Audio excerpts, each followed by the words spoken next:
Shahzad Poonawalla Shazia MD. एक इत्तेफाक की बात है कि शहजाद भाई से हमारी मित्रता करीबन 20 साल पुरानी है और शाजिया जी तो मेरे कानपुर की ही हैं, उसमें कोई बात ही नहीं है।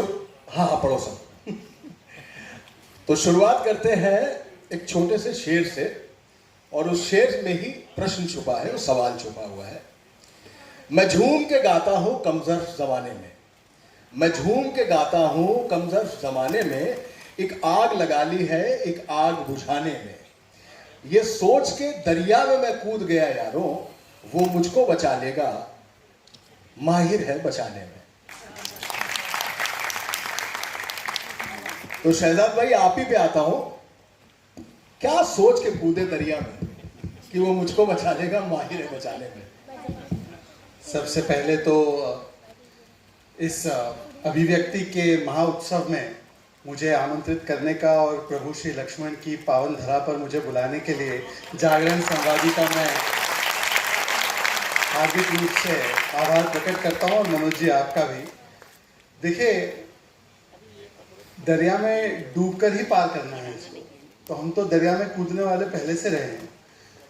आप अगर मेरी राजनीतिक यात्रा के बारे में पूछ रहे हैं तो मेरी शुरुआत कांग्रेस पार्टी से हुई थी, और कांग्रेस पार्टी में जब हम लोग गए थे तो हमारी ये सोच थी कि देश के लिए कुछ करेंगे, और देश के लिए काम करने के लिए कांग्रेस पार्टी को एक माध्यम के रूप से हमने हमेशा बचपन में देखा था कि एक पार्टी है जिसने आंदोलन किया है आज़ादी के लिए।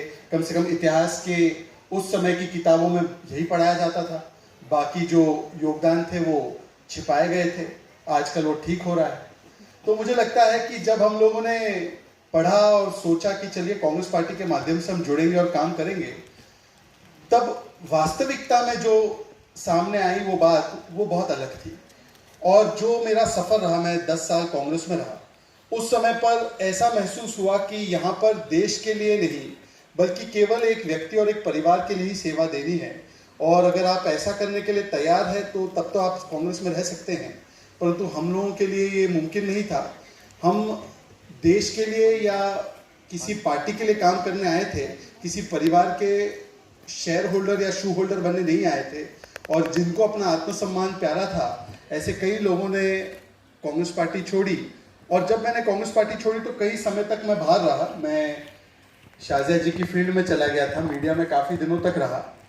पर उसके बाद जिस प्रकार से देश में लगातार काम हो रहा है, और क्योंकि आज का टॉपिक भी यही है कि राजनीति का मैजिक, ये राजनीति का मैजिक ही है कि जहां पर हम लोग कल्पना नहीं कर सकते थे कि एक परिवार के अलावा कोई प्रधानमंत्री बने, तो वहां पर एक चाय वाले का बेटा यदि प्रधानमंत्री बनता है और वो प्रधानमंत्री बनते हुए 10वें स्थान से अर्थव्यवस्था को 5वें स्थान पर ले जाता है।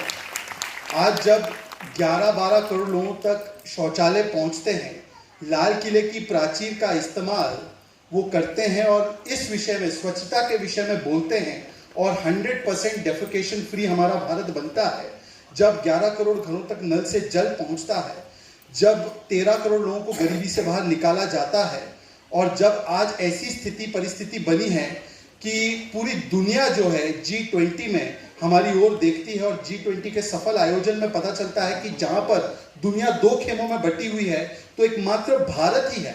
मतलब जो बाइडेन भी नहीं है वो कह सकते हैं कि मैंने यूक्रेन और रशिया दोनों से बात की, केवल भारत है कि कभी यूक्रेन के राष्ट्रपति से, कभी रूस के राष्ट्रपति से बात कर सकते हैं और भारतीयों को वहां से सुरक्षित ला सकते हैं। और चाहे किसी सुरंग के भीतर फंसे हुए भारतीय हो या चाहे किसी विदेशी भूमि पर फंसे हुए भारतीय हो, उनको सुरक्षित लाने का काम अगर कोई कर सकता है तो नरेंद्र मोदी है।